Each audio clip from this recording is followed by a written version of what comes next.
Best Buy. Get the knowledge to send them off to college right at Best Buy. Saturn with 5 new models and 2 new hybrids. Saturn, rethink American. Aflac, ask about it at work. And Dr. Pepper with 23 flavors in every Dr. Pepper. There's more to it.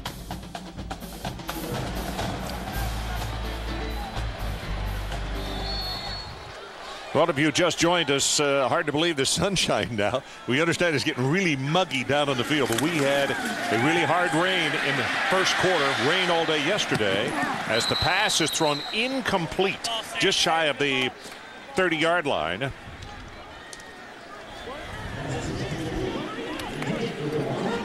Take a look at today's Pacific Life game summary.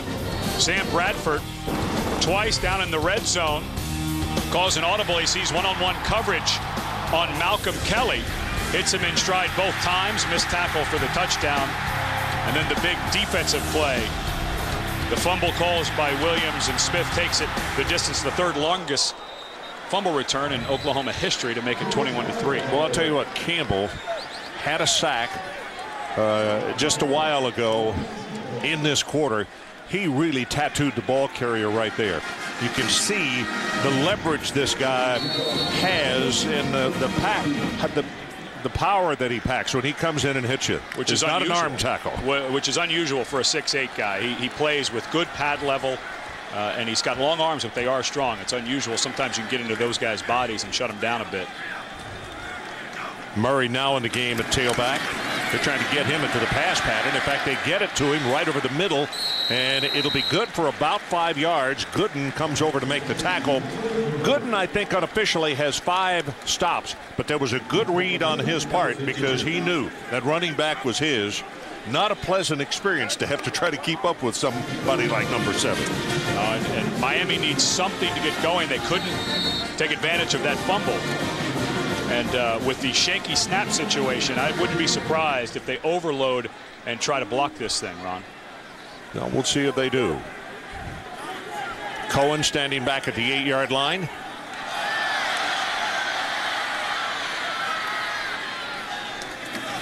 Good pass.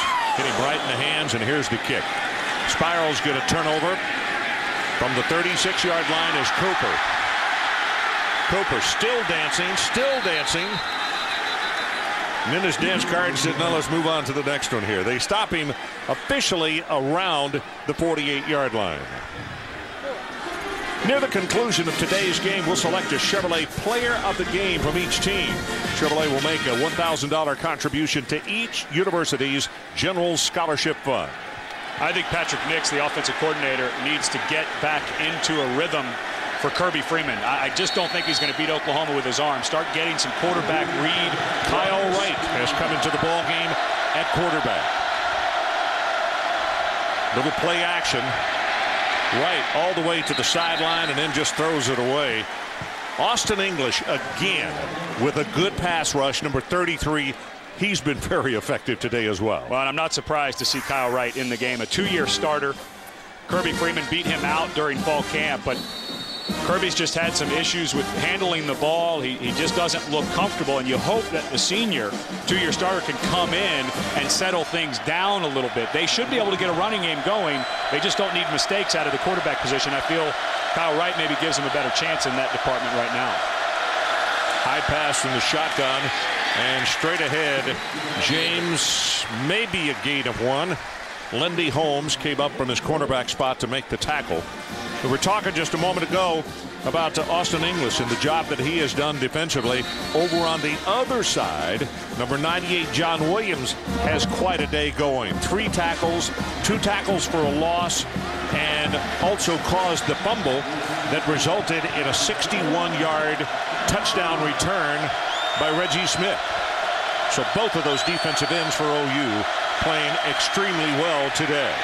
They roll the pocket, pass thrown complete at the 41, and that is good for the first down. It's Jones on the receiving end. Khalil, a junior out of Miami. Darnell Jenkins, I beg your pardon. And a nice call by Patrick Nix. Get right out of the pocket, and they're going to go to a at the line of scrimmage call. They've been doing this a little bit, Ron, where they get up there and they get a play call from the sideline. Clemson used to do this. They do this at West Virginia. trying to keep Oklahoma from being able to roll in fresh personnel.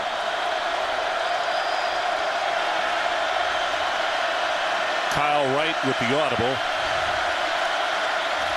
On first down, the stretch play, and he really had to stretch as a flag comes down. That's going to be a gain of 1, and that's it, as John Williams records another tackle. DJ Wolf also there to help out. Well, Austin English did such a good job of getting off the ball, got penetration, and he was the man who was held. Holding, 76 of the offense. 10-yard penalty, first down. That's Chris Rutledge, the right tackle, going against English. English just a sophomore. The coach is very excited about him. Rutledge is really the swing man. And you can see the left hand of Rutledge. That's a good call. But they call English, they say he's Dan Cody-like. They're not ready to say he's as good as Dan Cody because Cody did it for so long here. They said English needs to do it over the long haul before we'll start thinking of him in those terms. Right, gives it up. Cooper, 50, 45, at the 40, and tackled at the 37. Well, I'll tell you now, he's lightning in a jar. You put him in space. That's a gain of 14 yards in the play, but also it shows the quick pursuit on the part of Oklahoma. All of the action here, and it's a meant-to-be cut-back play. This is one thing that you saw Boise State take advantage of in the Fiesta Bowl. So much team speed for Oklahoma, and a lot of young guys get them going one way and come back. A nice play to overcome that penalty. Longest play of the day by the Miami Hurricanes.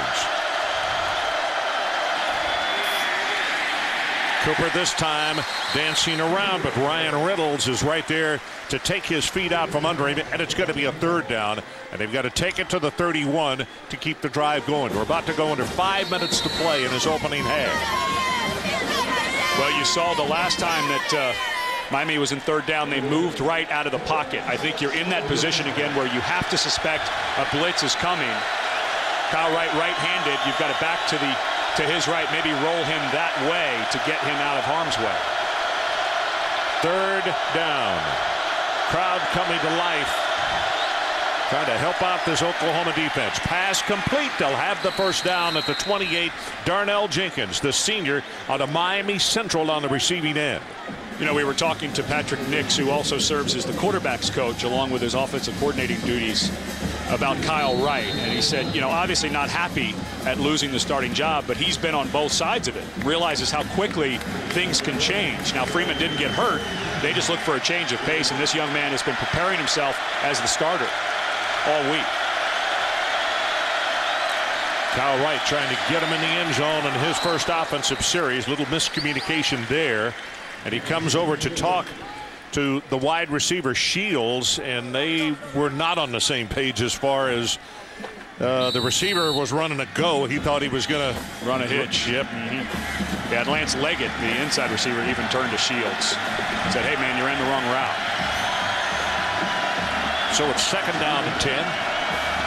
4:24 to play until halftime. 8th play of the drive. And this is Miami's longest drive of the day. Blitz is on. Wright gets by a couple of people and then is going to be downed. He'll get +1 on the play. Jimmy Dykes, let's check with you again on the sideline. Ron, you guys are talking about the team speed in Miami. I actually spoke with Miami head track coach Mike Ward earlier this week, and he said in his opinion Miami is quickly getting back to the just outrun you type athletes they had in the past with Santana Moss, Andre Johnson, Willis McGahee. He's really counting on a couple of true freshmen on the track team this year. Greg Cooper, DeMarcus Van Dyke. Altogether, 31 conference championships have been won by Miami football players for the Miami track team over the years. Wow, that's a heck of a number. Right, got a man open, and he hits him at the 15-yard line, Ryan Hill, and they will move the chains again. Lindy Holmes made the tackle, but it's a gain of 12. Well, and the offensive line is the whole key here. Watch how long they're able to hold this rush. This is a 5-man rush. Excellent. All you see is white jerseys. And Hill was running a dig route underneath, something that Oklahoma didn't see last week, but that all started with great protection for Wright.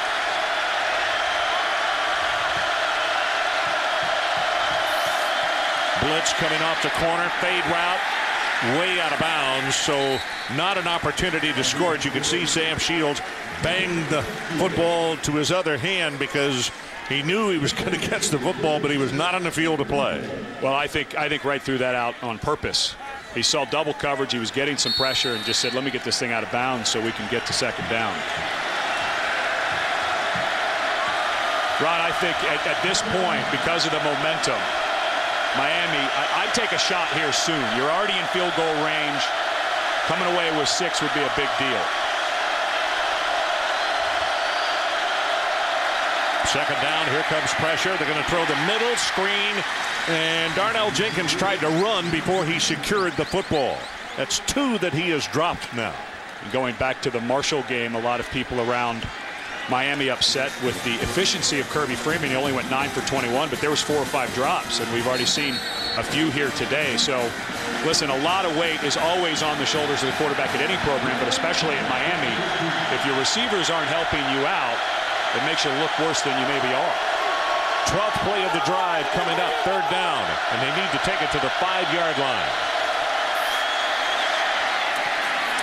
Complete at the 10, spinning around is Sam Shields, and Sam is going to be 3 yards short of the first down. It'll be a 4th down. Lindy Holmes again defensively, and the special teams kicking unit comes on the field. Well, and this is the right call. You get it to 21-6, which is 2 scores. If you don't pick up the 3rd down here, I think it could be disastrous if you go into halftime at 21-3 instead of 21-6, depending on what Oklahoma does with their next possession. Francesco Zampogna comes in. It is a fake. The ball is lateral forward. It will be a 1st and goal, Miami Hurricanes. You know, Ron, your head coach, what an excellent job. Barely got the snap. Calais Campbell is the man who was in on special teams, and they got the football to him. Yeah, and David Strimple, the holder, barely got that. Had to do the 2-hand shovel pass. But that's a very aggressive call, and I like it. So, what had we been talking about the longest drive of the day for the Miami Hurricanes? They have a 1st and goal at the 3-yard line. Fade route, far side. Flag is down. Did he catch it? No. Darnell Jenkins, the intended receiver. And the coverage by DJ Wolf. Now they're going to get DJ for pass interference. Pass interference. Number 25 of the defense. By rule, the ball be placed at the 2-yard line. 1st down. So the ball is at the 2-yard line. And again, it is 1st down for Miami. Well, and this all set up by a very aggressive call. Yep, he's bumping him the whole way. In college football, you don't have to turn around to see the ball, but you cannot make contact while it's in the air.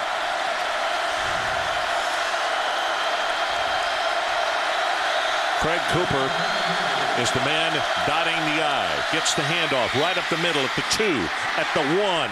Fighting his way, does not get into the end zone. It'll be a 2nd down. Marcus Walker is the man that said, nope, you're not going to get in pay dirt, not right now, on me.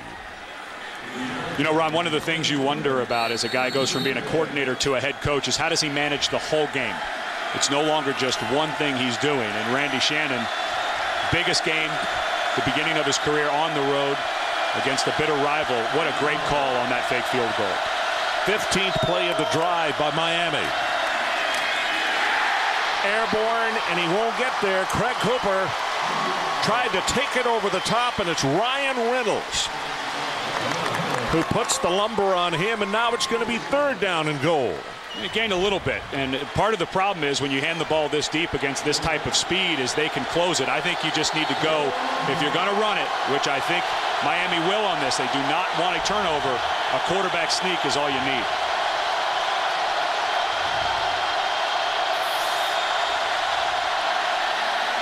Pitches it back. Cooper hit and knocked out of bounds. Back at the 3-yard line by Nick Harris.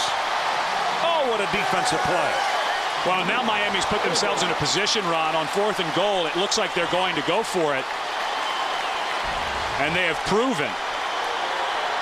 Harris, a 232-pound safety, runs like Linebacker body runs, long strider knocks him out. Now you're in a position where you have to either throw it or set up some kind of throw and a draw, and that favors Oklahoma and their speed.